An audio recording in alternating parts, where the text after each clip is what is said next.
국내 탈모 인구는 1,000만 명으로 전체 국민 5명 가운데 1명꼴입니다. 나이나 성별도 상관이 없습니다. 관련 시장도 5조 원대로 10년 사이에 4배 이상 커졌습니다.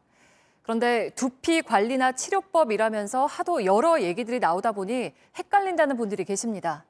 발로 뛰는 발품경제 이주찬 기자가 직접 체험을 해가면서 머리카락 지키기의 오해와 진실을 파헤쳐봤습니다.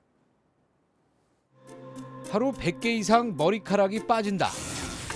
모발이 가늘어지며 힘이 없다. 이마가 넓어지는 느낌이다. 저도 탈모일까요?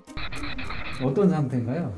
이 굵은 머리들 사이로 가는 솜털들이 꽤 보이거든요. 탈모가 진행하고 있다는 말이고 다행히 지금 탈모 초기이신데요.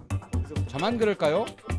최근 5년 동안 병원을 찾은 탈모 환자 가운데 43%가 20, 30대였으며 전체의 절반가량은 여성입니다.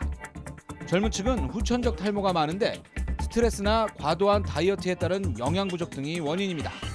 관리를 한다면 머리카락이 빠지는 걸 어느 정도 막을 수 있습니다. 머리는 아침보다는 저녁에 감는 것이 좋습니다.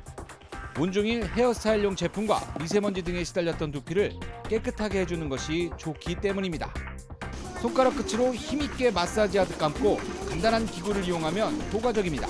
머리 많이 빠질까 봐 엄청 살살하시는 분들이 계신데 그러면 노폐물들이 제거가 제대로 안 되기 때문에 오랫동안 거품을 유지하는 것은 효과가 없고 카페인이나 호르몬제 같은 기능성 성분의 샴푸 거품은 얼굴에 닿는 것을 피해야 합니다. 끝이 둥근 발의 빗질은 좋지만 심하게 두드리는 것은 두피가 단단해져 나쁩니다. 요즘 광고를 많이 하는 가정용 레이저기는 식약처 등 의료기기로 인증을 받았는지 따져봐야 합니다. 모자를 쓰거나 염색과 파마를 하는 것은 알려진 것과 달리 별다른 영향을 미치지 않습니다. 탈모가 유전이라고 진단받았다면 의사 처방약을 먹으면 효과를 볼 수 있습니다. 성기능 장애라든지 부작용이 있다고 하는 그런 두려움이 있는데요. 대부분의 분들에서는 그런 부작용이 나타나지 않고요.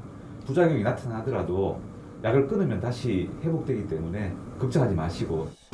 치료 시기를 놓쳤거나 이런저런 방법 모두 안 됐을 경우 아예 머리카락을 심는 이식 수술도 있습니다.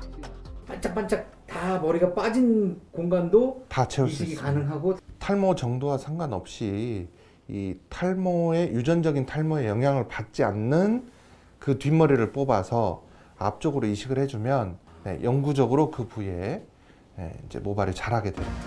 문제는 비용인데 이식 범위에 따라 300에서 1,000만 원 정도 합니다. 당장 머리숱이 필요하다면 가발 대신 증모 시술도 있습니다. 머리카락 한 가닥에 인모 4개를 두피 가까이서 묶는 방법입니다. 풀리지 않는 특허 기술로 머리를 감거나 염색, 파마 등 모두 가능합니다.